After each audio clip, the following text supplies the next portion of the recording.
58.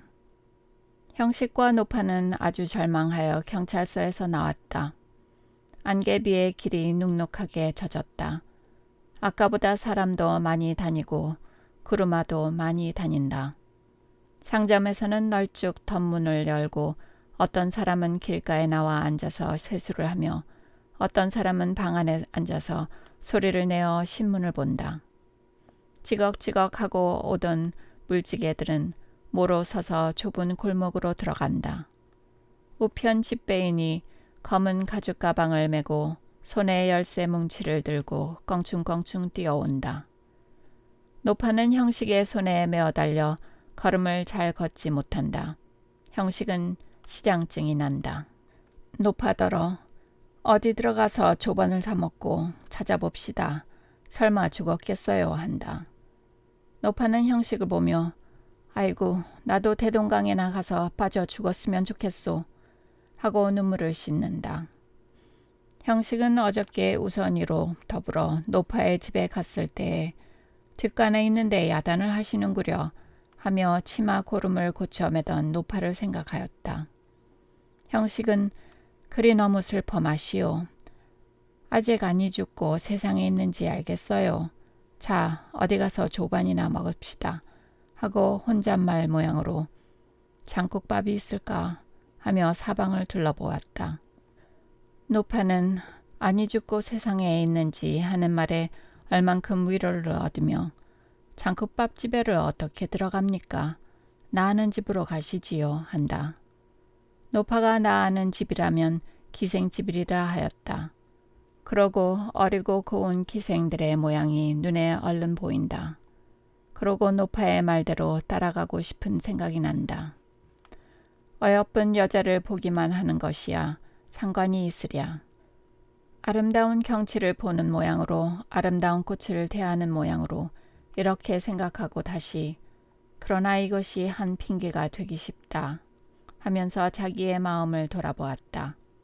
그리고 내 마음은 깨끗하다 하면서 어디 오니까 그러면 그리로 가시지요 하고는 그래도 노파의 뒤를 따라 기생집으로 들어가는 것이 모양이 흉하다 하여 노파를 거기 데려다 두고 자기는 어디든지 다른 데로 가리라 하였다. 형식은 노파의 뒤를 따라 어떤 깨끗한 기생집 대문 밖에 섰다. 아직도 국태민안이라고 쓴 대문은 열리지 아니하였다. 노파는 마치 자기 집 사람을 부르는 모양으로 얘들아 자느냐 문 열어라 하면서 문을 서너 번 두드리더니 형식을 돌아보며 영채가 여기나 있으면 아니 좋겠어요 하고 뜻없이 웃는다. 형식은 속으로 영채는 벌써 죽었는데 하고 말이 없었다. 이윽고 방문 열리는 소리가 나더니 누가 신을 짝짝 끌며 나와서 누구셔요? 하고 문을 연다. 형식은 한 걸음 비켜섰다. 어떤 얼굴에 푸는 적 보이는 13, 14세 되는 계집아이가 노파에게 메어 달리며 반가운 듯이 아이고 어머니께서 오셨네 하고 네 자를 길게 뽑는다. 머리와 옷이 자다가 뛰어나온 사람으로구나 하고 형식은 두 사람이 반가워하는 양을 보았다. 어여쁜 처녀로다. 재주도 있을 듯하고 타정도 할 듯하다 하였다. 그러나 저도 기생이로구나 하고 형식은 불쌍히 여기는 마음이 생겼다. 아직 처녀의 모양으로 차렸건만은 벌써 처녀는 아니리라. 혹 어제 저녁에 어떤 사나이의 희롱을 받지나 아니하였는가 하였다. 노파는 대문 앞에 한 걸음 들어서면서 목을 내밀어 들어오시지요. 내 집이나 다름없습니다. 한다. 그 어린 기생은 그제야 문 밖에 어떤 사람이 있는 줄을 알고 고개를 기울여 형식을 본다. 형식은 그 좀 두터운 듯한 눈시울이 곱다 하면서 나는 어떤 친구에게로 가렵니다. 조반을 먹거든 이리로 오지요 하고 모자를 벗는다. 노파는 문 밖으로 도로 나오며 그러실 것이 없어요. 들어오시지. 내 동생의 집인데요. 하고 형식의 소매를 잡아당긴다. 그래도 형식은 굳이 간다 하는 것을 이번에는 그 어린 기생이 나와 그 고운 손으로 형식의 등을 밀고 아양을 부리며 들어오셔요 한다. 형식의 생각에 아무리 보아도 그 어린 기생의 마음에 티끌만한 더러움도 없다 하였다. 저 영체나 선영이나 다름없는 아주 깨끗한 처녀라 하였다. 그러고 그 등을 살짝 미는 고운 손으로 따뜻한 무엇이 흘러 들어오는 듯 하였다. 형식은 남의 처녀를 볼 때마다 늘 생각하는 버릇으로 내 누이라고 생각하였다. 그래서 얼마를 더 사양하다가 마침내 마지못하여 그 집에 들어갔다. 그러나 한 팔을 노파에게 잡히고 다른 팔을 그 어여쁜 기생에게 잡히고 들어가는 맛은 꽤 유쾌하다 하였다. 인도함을 받아 들어간 방은 영체의 방과 크게 틀림이 없었다. 그 어린 기생은 얼른 먼저 뛰어들어가 자리를 개인다. 형식은 문 밖에서 그 빨간 깃들인 비단 이불이 그 어린 기생의 손에서 번쩍번쩍 하는 양을 보았다. 노파와 형식은 들어 앉았다. 기생은 저편 방에 가서 기쁜 소리로 어머니, 설 어머니께서 오셨어요 하는 소리가 들린다. 형식은 그 방에서 무슨 향내가 나는 듯이 생각하였다. 그러고 방바닥을 짚은 형식의 손은 따뜻한 맛을 깨달았다. 이는 그 기생의 몸에서 흘러나온 따뜻함이라 하였다. 이윽고 기생이 어린아이 모양으로 뛰어들어오며 지금 어머니 건너오십니다. 그런데 아침차에 오셨어요. 하고 말과 얼굴에 기쁨을 감추지 못하는 빛이 보인다. 형식은 다 같은 사람이로구나 하였다. 따뜻한 인정은 사람 있는 곳에 아무데나 있다 하였다. 그러고 담배를 내어들고 조끼에서 성냥을 찾으려 할 때 그 기생이 얼른 성냥을 집어 불을 켜들고 한 손으로 형식의 무릎을 짚으며 자 붙이셔요 한다. 형식은 그를 깨끗한 어린아이 같다 하였다.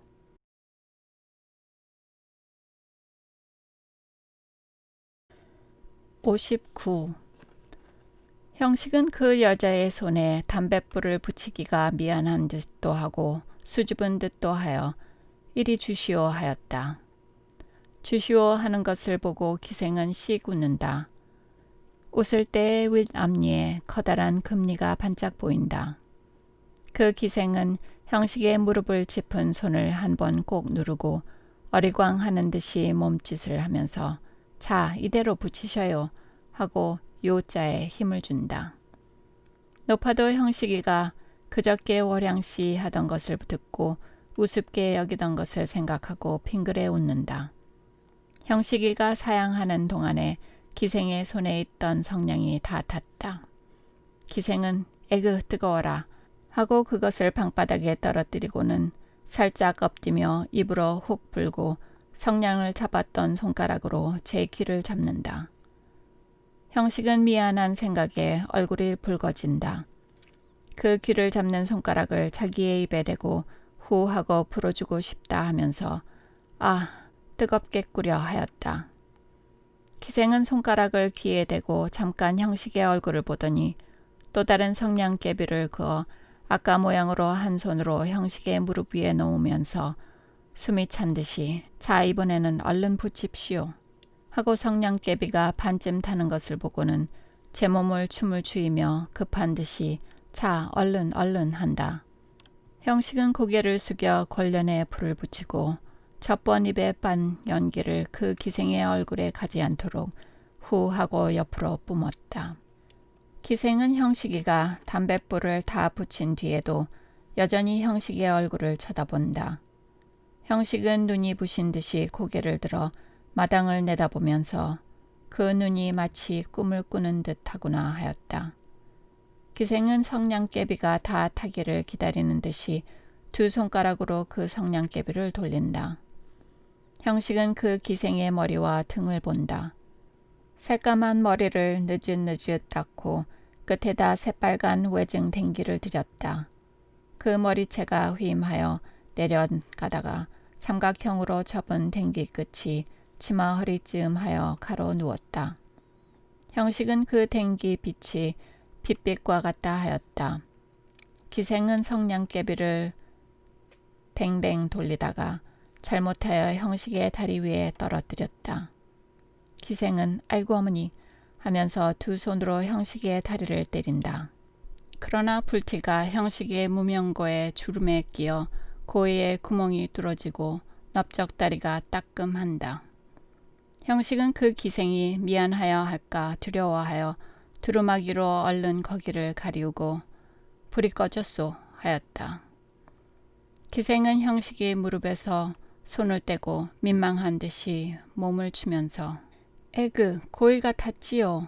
뜨거우셨겠네 하며 고개를 돌려 노파를 본다. 노파는 빙그레 웃으면서 개향아 너는 그저 어린애로구나 하였다. 노파는 확실히 이 기생의 속에서 눈에 보이지 아니하는 깨끗한 영혼을 보았다. 그러고 형식이가 그 어린 기생을 보는 눈에는 조금도 더러운 욕심이 없다 하였다. 그리고 형식은 자기가 흔히 보지 못하던 종류의 사람이라 하였다. 그래서 형식이가 어린 기생에 대하여 하시오 하고 존경하는 말을 쓰던 것이 처음에는 시골뜨기와 같고 무식한 듯 하더니 도리어 점잖고 거룩하다 하였다. 형식은 그 어린 기생의 말과 모양을 보고 무슨 만나는 좋은 술에 반쯤 취한 듯한 쾌미를 깨달았다. 마치 몸이 간질간질한 듯하다. 더구나 그 기생이 자기의 무릎에 손을 짚을 때와 불을 떨어뜨리고 그 조그만 손으로 자기의 넓적다리를 가만히 때릴 때에는 마치 몸에 전류를 통할 때와 같이 전신이 짜릿짜릿함을 깨달았다. 형식은 생각하기를 자기의 일생에 그렇게 미묘하고 짜릿짜릿한 쾌미를 깨닫기는 처음이라 하였다.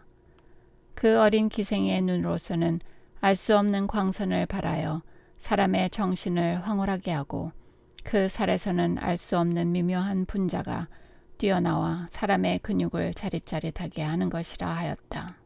형식은 선영을 생각하고 일전 선영과 마주 앉았을 때 깨닫던 즐거움을 생각하고 또 자기가 희경을 대할 때마다 맛보던 달콤한 맛과 기타 정다운 친구를 대할 때 맛보던 즐거움을 생각하고 또 찻속이나 뱃속이나 길가에서 처음 보는 사람 중에도 말할 수 없는 즐거움을 주는 자가 있음을 생각하였다.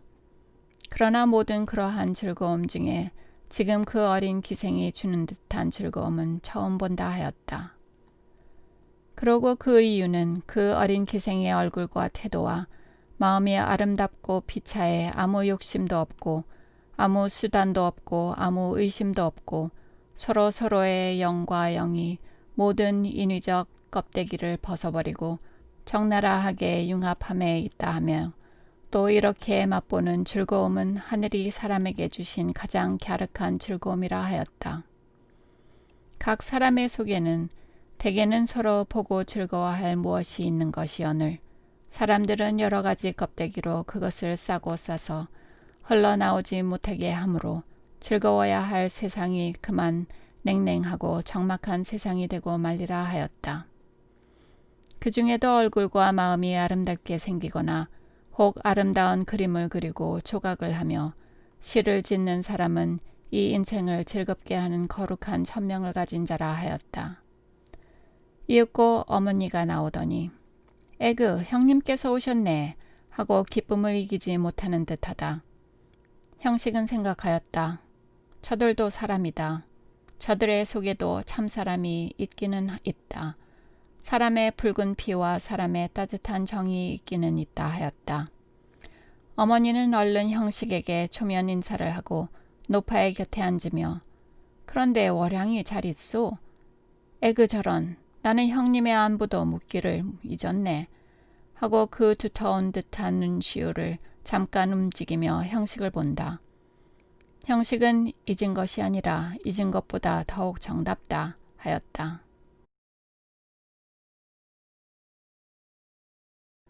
60. 노파는 새로이 눈물을 흘리면서 영채의 말을 하였다. 영채가 청량사에서 어떤 사람에게 강간을 당할 뻔하던 일과 그날 저녁에 집에 돌아와 입술을 물어뜯고 울던 일과 그 이튿날 아침에 자기가 자는 데에 들어와서 평양에 갈 말을 하던 것과 차를 탈 때에 자기에게 편지 한 장을 주었고 그 편지에는 이러이러한 말을 썼던 것과 오늘 아침에 평양 경찰서에 와서 물어보던 일을 말하고 나중에 그런데 그 이 형식이라는 이가 이 어른이구나 하고 손으로 형식을 가리키며 어머니의 어깨에 쓰러져 운다. 어머니와 개양이도 이야기를 들을 때 고이기 시작한 눈물이 이야기가 끝남에 살살 흐르기 시작하며 눈물에 가리어 잘 보이지 아니하는 눈으로 물끄러미 형식을 본다. 형식은 의외로 생각하였다. 형식의 생각에 개항은 몰라도 어머니는 영채의 말을 들으면 와락성을 내며 미친년 죽기는 왜 죽어? 할 줄로 생각하였었다. 그랬더니 영채의 죽었단 말을 듣고 슬피 우는 양을 보매 그 따뜻한 인정은 자기와 다름이 없다 하였다. 그리고 지금껏 기생이라면 자기와는 전혀 정신 상태가 다른 한 짐승과 같은 하등 인종으로 알던 것이 부끄럽게 생각되었다. 어머니는 한참이나 울더니 코를 풀며 원래 월양이가 마음이 꽁하였습니다. 게다가 처음부터 월아와 친해서 밤낮 월아의 말만 들었으니까 꼭 마음이 월아와 같이 되었습니다. 그런데 형님은 그런 줄을 못 알아보고 월양이더러 손을 보라 한 것이 잘못이지 하고 지나간 일을 어찌하겠소. 울지 마오 하며 형식을 본다. 형식은 눈물 흐르는 양을 아니 보이려 하여 고개를 돌리고 담배를 피운다. 노파도 코를 풀면서 내니 10년이나 친딸같이 기른 것을 미워서 그랬겠나. 저도 차차 낯살이 많아가고 평생 기생 노릇만 할 수도 없을 터이니까 어디 좋은 자리를 구하여 일생 편히 살만한 곳에 보낼 양으로 그랬지. 그런데 김수현이라는 이는 부자요 남자기 아들이요. 하기로 그리로 보내면 저도 상팔자겠다 하고 그랬지 하며 눈물을 씻는다. 형식은 혼자 놀랐다. 노파의 평생 기생 노릇만 할 수도 없으니까 하는 말을 듣고 그러면 김현수에게 억지로 붙이려 한 것이 영채의 일생을 위하는 뜻이던가 하였다. 노파가 영채를 죽인 것이 다만 1,000원 돈을 위하여 한 악의가 아니오 영채의 일생을 위하여 한 호의인가 하였다. 그러면 영채를 죽인 노파의 마음이나 영채를 구원하려 하는 자기의 마음이나 필경은 같은 마음인가 하였다. 그러면 필경은 세상과 인생에 대한 표준과 사상이 다르므로 이러한 일이 생긴 것인가 하였다. 이때 어머니가 형식에게 극히 은근하게 이 주사께선들 얼마나 슬프시겠소. 그러나 그것도 다 전생의 연분이지. 사람의 힘으로 어찌하나요. 세상이란 그렇지요. 하고 고개를 돌려 노파에게 차 울지 마오. 다 전생의 연분이요. 사람의 힘으로 어찌하나.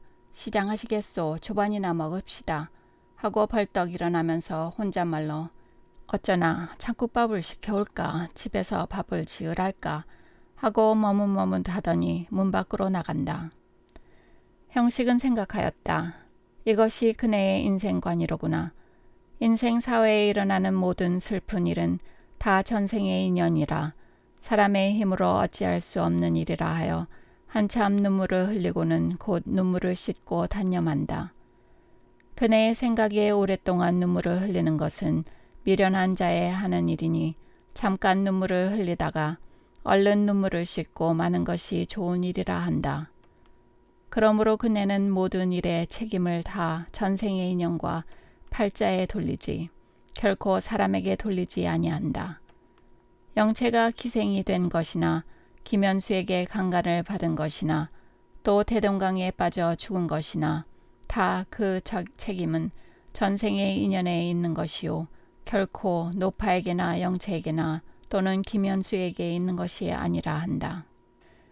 따라서 영채가 정절을 지키는 것도 영채라는 사람이 특별히 좋아 그런 것이 아니요 영채라는 사람이 전생의 연분이 그러하여 자연히 또는 아니하지 못하게 정절을 지킴이라 한다.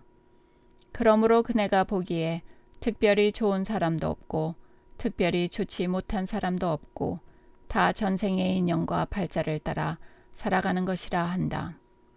이렇게 말하면 그네의 인생관과 형식의 인생관이 얼만큼 일치하는 듯하다. 그러나 두 인생관의 근본적 차이점은 이러하다. 형식은 사람은 다 같은 사람이라 하더라도 개인 또는 사회의 노력에 개인이나 사회가 개선될 수 있고 향상될 수 있다 하고, 그네는 모든 일에 책임이 전혀 사람에게 있지 아니하니 다만 되는 대로 살아갈 따름이요 사람의 의지로 개선함도 없고 계약함도 없다 한다. 형식은 이렇게 생각하다가 혼잣말로 옳지, 이것이 조선 사람의 인생관이로구나 하였다. 그러나 노파는 어머니 모양으로 잠깐 눈물을 흘리다가 얼른 눈물을 그치지 아니한다. 노파는 세상을 보는 외에 사람을 보았다. 영채의 따끈따끈한 입술에 피가 자기의 손등에 떨어질 때에 노파는 사람을 보았다.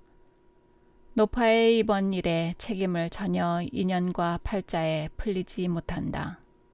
영채는 노파를 죽인 책임이 자기와 김현수에게 있는 줄을 알고 영채가 정절을 굳게 지킨 것이 영채의 속에 있는 참 사람의 힘인 줄을 알았다. 노파는 이제는 모든 일에 책임이 사람에게 있는 줄을 깨달았다. 그러므로 노파는 잠깐 울다가 얼른 눈물을 그치지는 못한다. 노파의 이 눈물은 일생에 흐를 눈물이로다. 개양이가 형식의 무릎에 몸을 기대고 눈물에 빨개진 눈으로 형식을 물끄러미 보며 형님은 죽었을까요? 한다.